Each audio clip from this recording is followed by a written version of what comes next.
The Stanley Cup Finals are set. What do Emma and I at Locked On Predators think of this Oilers-Panthers matchup?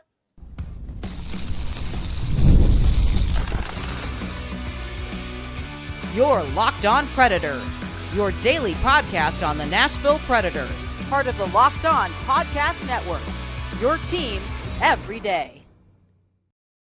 Welcome to the Locked On Predators podcast, and thank you for making us your first listen of the day. We are your free daily Nashville Predators podcast, part of the Locked On Podcast Network, your team every day. Want to kick off this special short episode with a shout out to our Locked On Pred heads, our everyday listeners who tune in to talk Nashville Predators hockey with us. We thank you for your support, and we love that we get to spend a part of your day with you. I'm Ann Kimmel. I'm a writer at Penalty Box Radio, and I have a partner in crime. You do. I'm Emma Lingen, and I'm the Predators site editor and reporter for the Hockey News.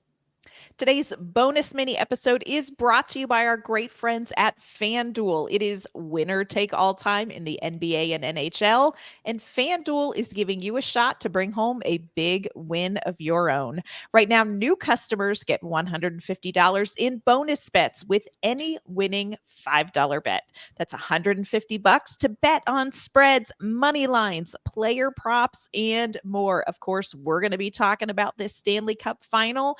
FanDuel's got all the action on their website, so be sure you go and check it out. Visit FanDuel.com/lockedon and make every playoff shot count. FanDuel, America's #1 sportsbook. So Emma and I wanted to jump on here and do a quick reaction video. The Stanley Cup Finals, Emma, are finally set. It's going to be the Florida Panthers against the Edmonton Oilers. So my first question for you, Emma, how surprised are you to see these two teams in the Stanley Cup Finals? If I would have told you around American Thanksgiving that this was going to be the finals, what would your response have been?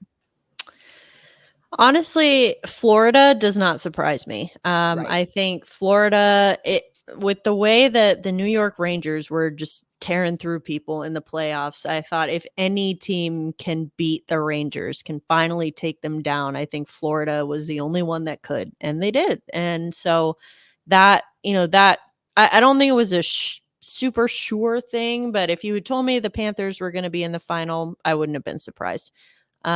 Oilers, that one would have surprised me around American Thanksgiving for sure. I think it would have surprised anyone. Yeah. Having a coaching change mid-season and just having a rough start to the year. I will say, I think I've heard a lot of this, the narrative of it being kind of a Cinderella story for the Oilers this year. I think that's maybe a little much. Like they still have Connor McDavid and Leon Draisaitl. It's not like they started at the bottom of the league and, that there was no hope for them. Like they were supposed to be this good and they are. Right. So, I don't want to overhype that storyline too much, but I think that, I would say what surprised me the most, and maybe this is because, as I have said earlier on this show, I was all aboard the Duchesne train and I was pulling for Dallas in the Western Conference Final. I do think Dallas they almost went a little more quietly than I would have expected. Like, I just feel like they kind of petered out there, and I would not have expected that from Dallas. I thought, if they would have maybe put up a little bit more of a fight, made it a little bit more interesting at the end. I mean, they did. If you look at the score of the game 6 of the Western Conference Final, Edmonton obviously won. It was 2-1, right? But Dallas outshot them 35-10, and it's like that. How? Like it still didn't feel that way. It just felt like Dallas exited stage left like very quietly, and it's like, it's not really what I would have expected from that team. But, I'm now, again, I was all aboard the Duchesne train. I am now all aboard the Ekholm train. I'm rooting for the Western Conference, no matter who makes it to the Stanley Cup Final. So go Oilers. Yeah. Go Oilers. I'm with you though when you're talking about the Western Conference Finals in the sense that I felt like this was going to be a 7-game series. I felt like there were going to be games where Dallas dominated more. And they didn't. And I was really surprised by that. Even in game 6, where there was this late one goal lead for Edmonton, I really don't think we felt the push from Dallas that we know they had. So I'm with you. I was a little bit surprised by how that series ended. When it comes to Florida, I think Florida is just built for this. I think, they made some great moves at the trade deadline, a little before the trade deadline to add a couple of pieces, but I feel like they had so many major components already in place. And I'm with you with Edmonton. They were 2-9-1 around American Thanksgiving. Of course, you're welcome that Nashville gave you one of those 2 wins, Edmonton. You're welcome. But huge coaching change and everything is possible. I remember conversations during that coaching change and people saying they're not even going to make the playoffs. And I remember thinking, have you met Connor McDavid and Leon Draisaitl? Have you met these guys? They can do it. And I think it's a really interesting trajectory for their season to get there. And they've done it with players, not just McDavid and Draisaitl, but Zach Hyman has been incredible for them. I think goaltending has been a little bit of a struggle during the season, but Stuart Skinner has kind of settled in, especially during that Dallas series where they really needed him. I'm interested to watch this. When I look ahead at this matchup, the one question that I have is the physicality that Florida is playing with, is that going to outweigh the talent that Edmonton has? Because, one of my friends always says, you have to catch a player to hit a player. And I'm like, can Edmonton outplay? Can they move the puck fast enough? Can Connor McDavid do Connor McDavid things enough to get that puck in net for Edmonton against a Florida team? I'm telling you, Florida has pulled out all the stops in this postseason. They are a scary team to play. They are. They're very scary. And Sergei Bobrovsky is a My very gosh. scary guy to face. He is such an enigma to me that he will have he's a guy that will have just a Vezina winning season, just be off the charts. And then he just disappears for 5 years and you don't hear about him at all. And then 5 years later, there he is again, just having the season of his life at age 36. I mean, again, I go back to the game 6 of the Western Conference Final. I don't think 10 shots on goal is going to cut it against Bobrovsky. Right. I would not put money on that. No. And and that's no disrespect to Jake Ottinger or Dallas, but I just the way that they're playing, it's just different. I will say about, you mentioned Skinner for the Oilers. I have been extremely impressed by him as well. I think he did lose his starter's net earlier in the Right. playoffs to Calvin Pickard, and I think that the way that he responded, being as young as he is and being able to bounce back from that, in the middle of the playoffs and Right. not just come back, but he's really come back with a vengeance and he's been playing extremely well. Again, blocked 34 or stopped 34 shots from Dallas in game 6. And so, I mean, I've been very impressed by his maturity and his poise throughout this whole process. So, it's something you hope that he can carry over into the final if you're Edmonton. Talking about the physicality, I think Edmonton has guys who can probably match that. That's why you have a guy. I know he's not a guy that Nashville fans like to talk about, but that's why you keep a guy like Corey Perry in your lineup, Right. to kind of deal with that. Darnell Nurse, Evander Kane. Yes. I think that those are guys that, will come, that will be helpful in that. But again, it's a cliche for a reason. You need your star players to be your star players, and you need Connor McDavid and Leon Draisaitl, but especially McDavid, because Draisaitl has been very good throughout all the whole postseason. McDavid, not as much. He Yeah. was in the last couple games against Dallas. He started to pick it up. There's been a lot of speculation. Maybe he's dealing with an injury or something that is making him not quite look like himself. But again, if he's only operating at 70% or 60%, you probably rather have 70% of Connor McDavid than, 100% of anyone Absolutely. else. So, you need him to kind of continue the momentum. It's going to be hard though, because now we're going to have 6 days, between hockey games. That's a long time for both of these teams. So it'll be interesting to see. Yeah. I'm also interested to watch the special teams matchup between these two. You look at Edmonton, they have been phenomenal on the penalty kill in the postseason, 93.8% on the penalty kill. They just limit space. They don't allow, teams to really set up. When they do set up, they play so tight in front of that net.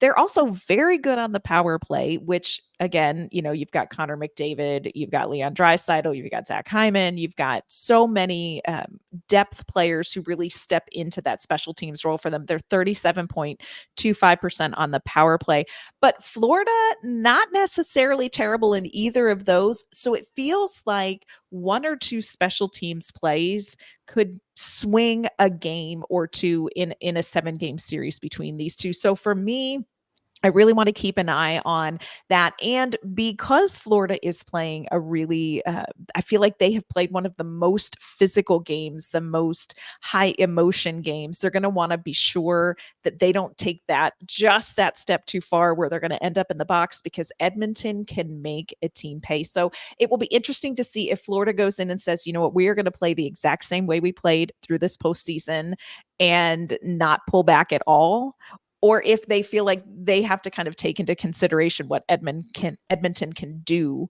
on a power play and sort of adjust to that. If you're looking at this series, what is your prediction, Emma? How many games is this going to go, and who do you have hoisting the Stanley Cup? It's hard. I did think, while my heart says otherwise, my head says that I think I was saying from the beginning, if Florida makes it to the final, they're winning the cup. Yeah. I just think that they have been unstoppable. They've been taking down all these teams. They've been, one thing they've been really good at throughout the postseason has been completely neutralizing the top players on other teams. So like they held, I think, Nikita Kucherov without a goal. I think, Artemi Panarin had 1 goal in that series against them. Like they were completely, just really shutting down the top guys from the other team. So if they can do that with McDavid and Draisaitl, then I mean that's a game changer for me. But yeah, I want to say I think it'll go 6. I'm gonna go Florida in 6 is my prediction. Yeah. You and I are on a very similar wavelength. My heart desperately wants Edmonton to win this one. Of course, for Mattias Ekholm, my gateway hockey drug, but also because I feel like this is the window for Edmonton. Leon Draisaitl, he's going to be a free agent after this. And if they're going to win it, I want to see McDavid and Draisaitl win it together because they've been so important. And look, Draisaitl may be back. They may re-sign him. But I just feel like, Edmonton feels like this is their year. And it's been a hard year. They've had to work really hard to make this happen. But I am with you. If I'm talking straight head, I just don't see very many opportunities to exploit anything that Florida does short of the power play. And if Florida can play with the same energy, the same physicality, the same execution level that they have through this and stay out of the box, I'm going to have to say that it's going to be a tough battle for Edmonton. And I think Florida, I would go ahead and say Florida in 7 because, friends, I want all the hockey. I'm going to say Florida in 7.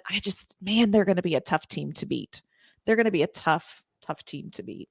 They are. I'm excited about this matchup, though. This is going to be a really, really good matchup because I think Florida has been consistently dominant throughout the playoffs. Edmonton, it's almost like has gotten progressively a little bit better with each series. It's like they've leveled up to the opponent with each series that they've had. And so it'll be interesting to see these two teams meet. And I mean, as a hockey fan, this is a great series. I'm looking forward to it. Yeah. Emma and I are going to talk about what these two teams and what their success in the postseason has to teach us about the Nashville Predators. What do the Predators need to look at these two teams and maybe adjust and do in the offseason? We're going to be tackling all of that in some upcoming episodes. So be sure to tune in here to Locked On Predators for that. Before we sign off, Emma, where can everybody find you and find your work? You can find me on Twitter and Instagram at Emma_Lingen, and you can find my work at The Hockey News. You can find me on social media at AnnK_Mama on Ice. You can find my work at Penalty Box Radio. And of course, you can find us here every Monday through Friday at the Locked On Predators podcast. You can follow us on social media at LO_Predators as well. That's going to do it for this special Stanley Cup Final brief edition of Locked On Predators. Thanks for making us your first listen of the day. We'll be back with an all new episode. We'll see you then.